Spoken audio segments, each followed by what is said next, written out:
कैसे हो आप लोग? आशा करता हूँ सभी ठीक होंगे।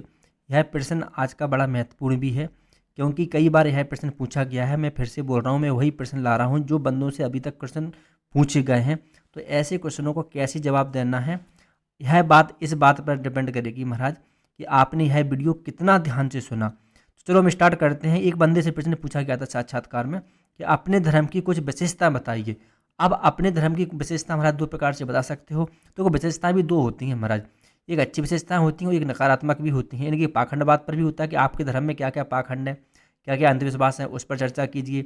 या फिर अपने धर्म की कुछ अच्छी विशेषताएं बताइए महाराज। तो आपको अपने धर्म की कुछ अच्छी विशेषताएं कैसे बताना है, तो भैया ऐसे बताना है। आप वहाँ पर महाराज बोल सकते हो कि श्रीमान जी, हमारा धर्म समन्वय की भावना से प्रेरित है, सभी धर्मों को स्वीकार करने वाला एवं सम्मान देने वाला है, और मैं इन बिंदुओं को कुछ अपने हिसाब से समझाना चाहता हूँ, या फिर मैं कुछ बिंदुओं से समझाने का प्रयास करता हूँ श्रीमान जी।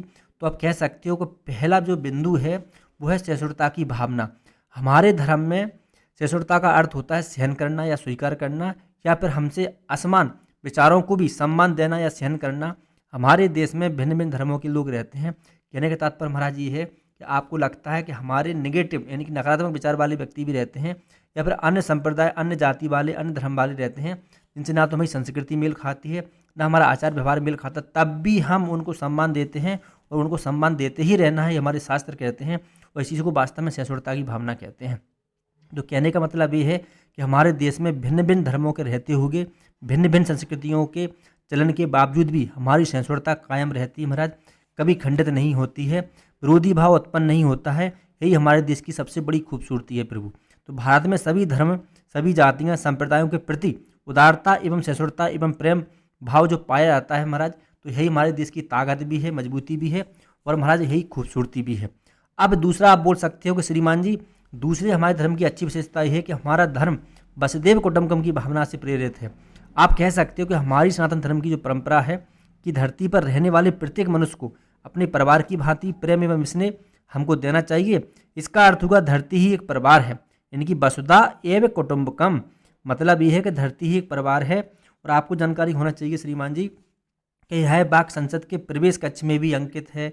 आप कभी संसद जाओगे तो वहाँ पे सबसे आगे गेट पे ही लिखा हुआ है महाराज, वसुधैव कुटुंबकम, यानी कि आप हमारे परिवार हो।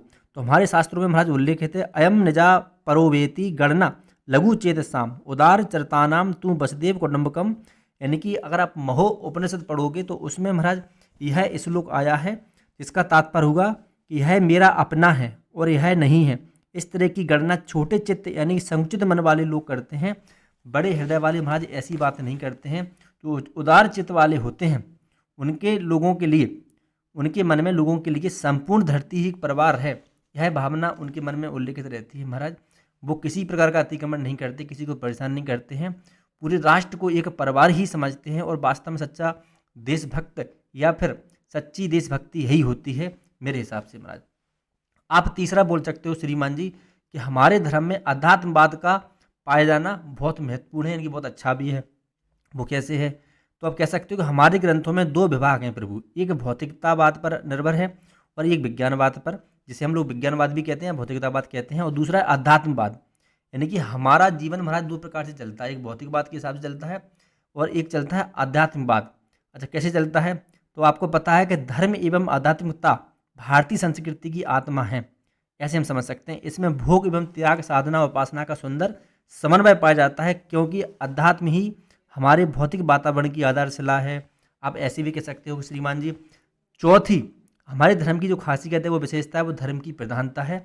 आपको पता होना चाहिए श्रीमान जी कि जो भी हम कार्य करते हैं उसमें हम धर्म को खोल लेते हैं, लेकिन उसको जो भी कार्य को हम स्वीकार करते हैं, धारण करते हैं, वही हमारा धर्म बन जाता है। अगर आप नौकरी करते हो, आप जो भी कार्य करते हो, अगर ईमानदारी से करते हो तो वो भी आपका कर्तव्य के पालन, यानी कि जो कर्तव्य पालन करते हो उसके प्रति आपका जो कर्तव्य है और उसको अच्छी निष्ठापूर्वक निभा रहे हो तो महाराज वो भी आपका धर्म है। यानी कि हमारे धर्म में धर्म की प्रधानता है। आप कह सकते हो कि सनातन धर्म में ही हमारी संस्कृति धर्म प्रधान संस्कृति है, और हमारे दिनचर्या के कार्यों में भी धर्म की भावना रहती है, जिससे अधर्म होने की संभावना बिल्कुल शून्य होती है प्रभु। धर्म में ईश्वरवाद की भावना रहती है, जिसके कारण हम अवगुण, चोरी, चरित्रहीनता जैसे कुकर्मों से महाराज हम लोग बच जाते हैं।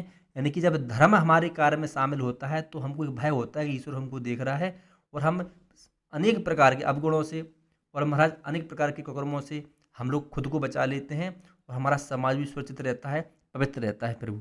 चौथी हमारी विशेषता है संस्कार। देखो हमने अपने संस्कारों में या फिर अपनी संस्कृति में संस्कारों का बड़ा महत्वपूर्ण स्थान दिया है। हम कह सकते हैं कि संस्कार यानी कि शुद्धिकरण की एक प्रक्रिया है महाराज।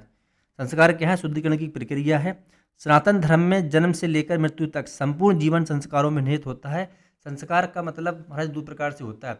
एक तो संस्कार आपके आचरण के अंतर्गत आता है, व्यवहार के अंतर्गत आता है, और एक संस्कार आता है महाराज आपकी विधि, कि आपको जीवन में अवस्थाओं के अनुरूप क्या क्या विधि के अनुरूप आपको कुछ क्रियाएं करना चाहिए, जिससे आपको पता होना चाहिए कि अब मेरी ये स्टेज शुरू हो गई है। जैसे आपको पता है कि पहला संस्कार में जैसे हमारे 16 संस्कार हैं, और 16 संस्कारों में पहला संस्कार होता है गर्भाधान संस्कार, इसके बाद अंतिम होता है अंत्येष्टि संस्कार। तो ये सब विधियां हैं कि इनके अंतर्गत हमें नियत होना पड़ता है और इनके अंतर्गत हमें जीवन गुजारना पड़ता है। तो आप ऐसे कह सकते हो कि सनातन धर्म में जन्म से लेकर मृत्यु तक संपूर्ण जीवन संस्कारों में निहित होता है। हमारे धर्म में 16 संस्कार होते हैं प्रभु, जिनका संबंध शारीरिक, मानसिक और नैतिकता से माना गया है। वैसे संस्कार प्रत्येक मनुष्य के लिए अति आवश्यक भी है।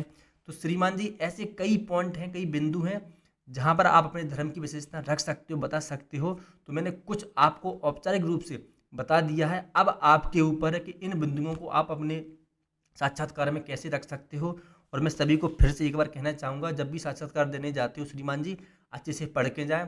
और यह नोट्स अगर आप मंगाना चाहते हो तो बुंदेलखंड के न्यूज़ से आप ले सकते हो, या फिर क्लास के माध्यम से हमसे डेली ऐसा अभ्यास कर सकते हो। जैसे कि पहले कुछ बंदों ने, बहुत सारे बंदों ने किया है और उन्होंने सिलेक्शन भी पाया है, नौकरी कर रहे हैं। अगर आप चाहते हो कि हम भी ऐसी ही नौकरी करें और अच्छे से सिलेक्शन पा लें महाराज, तो संस्था से आपको जुड़ना बहुत आवश्यक होगा। यह वीडियो कैसा लगा आप लोग कमेंट जरूर करना, इस वीडियो को शेयर जरूर करना। जय हिंद, वंदे मातरम।